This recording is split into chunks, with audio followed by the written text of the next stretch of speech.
ಈಗ ಕಷ್ಟ ಅಂತಂದರೆ ಎಲ್ಲರಿಗೂ ಕಷ್ಟ ಇದ್ದೇ ಇರುತ್ತೆ. ಬಟ್ ಎಲ್ಲೋ ಕೂತ್ಕೊಂಡು ಬ್ಯಾಡ್ ಕಮೆಂಟ್ ಆಗ್ತಾರೆ. ಬಟ್ ಅವ್ರಿಗೆ ಹೇಳೋದು ಒಂದೇ ಮಾತು, ಯಾಕೆಂದರೆ ಪ್ರತಿಯೊಬ್ಬ ವ್ಯಕ್ತಿನೂ ಬಡ ಕುಟುಂಬದಿಂದ ಹುಟ್ಟಿರ್ತಾರೆ, ಅವ್ರಿಗೂ ಮನಸ್ಸಾಕ್ಷಿನಲ್ಲಿ ಇರುತ್ತೆ. ಬ್ಯಾಡ್ ಕಮೆಂಟ್ ಹಾಕೋದ್ರಿಂದ ಅವ್ರು ತಲೆ ಕೆಡ್ಸ್ಕೊಂಬಲ್ಲ. ಈಗ ಅವರ ಪ್ರೊಫೈಲ್ ಚೆಕ್ ಮಾಡಿ 0 ಫಾಲೋವರ್ಸ್ ಇರ್ತಾರೆ. ಯಾರೇ ಆಗಲಿ ಟ್ರೋಲ್ ಮಾಡಿದ್ರೇ ವಿಡಿಯೋ ಮುಂದೆ ನೆಕ್ಸ್ಟ್ ರೀಚ್ ಆಗುತ್ತೆ. ಈಗ ಸೋನು ಶ್ರೀನಿವಾಸ್ ಗೌಡ ತಗೊಳ್ಳಿ, ಅವರು ಎಷ್ಟು ಜನ ಟ್ರೋಲ್ ಮಾಡಿದ್ದಾರೆ, ಅವ್ರಿಗೆ ಎದುರುತ್ತರ ಹಂಗೆ.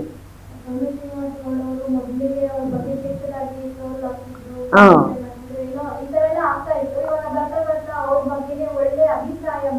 ನೋಡ ಅವಾಗ ಏನೋ ಕೆಟ್ಟ ಕೆಲಸ ಮಾಡಿದರು, ಜನ ಸುಮ್ಮನಿದ್ಬಿಟ್ಟಿದ್ರು. ಈಗ ಒಳ್ಳೆ ಕೆಲಸ ಮಾಡ್ತಾ ಇದ್ದಾರೆ. ಒಂದು ಪಾಪನ್ನು ದತ್ತು ತಗೊಂಡು ಸಾಕಿ ಅದು ಬೆಳೆಸೋದು ಸುಮ್ಮನೆ ಅಲ್ಲ.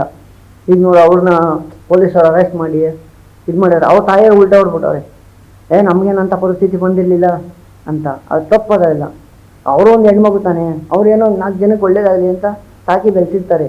ಇವ್ರು ಅವ್ರಿಗೆ ಉಲ್ಟಾ ಹೊಡ್ಬಿಟ್ರೆ ಅವ್ರು ಏನೇ ತಪ್ಪು ಕೆಲಸ ಮಾಡಿರಲಿ, ಅವ್ರಿಗೆ ಎಣ್ಣೆಯ.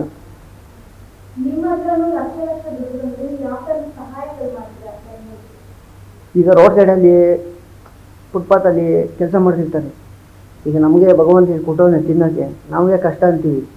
ಈಗ ರೋಡ್ ಸೈಡಲ್ಲಿ ಕೆಲಸ ಮಾಡೋರಿಗೆ ಏನಿರಲ್ಲ, ಅಂಥವ್ರಿಗೆ ಕೊಡೋಣ, ಒಂದು ಊಟ ಹಾಕೋಣ.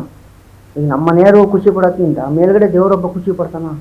ಈಗ ನಮಗೆ ಫಾಲೋವರ್ಸು ಲೈಕು ಶೇರ್ ಮಾಡಿ ಬೆಳೆಸಿದ್ದಾರೆ, ಅವ್ರಿಗೊಂದು ಹೆಮ್ಮೆ ಆಗುತ್ತೆ ಬಿಡಪ್ಪ ಅಂತ.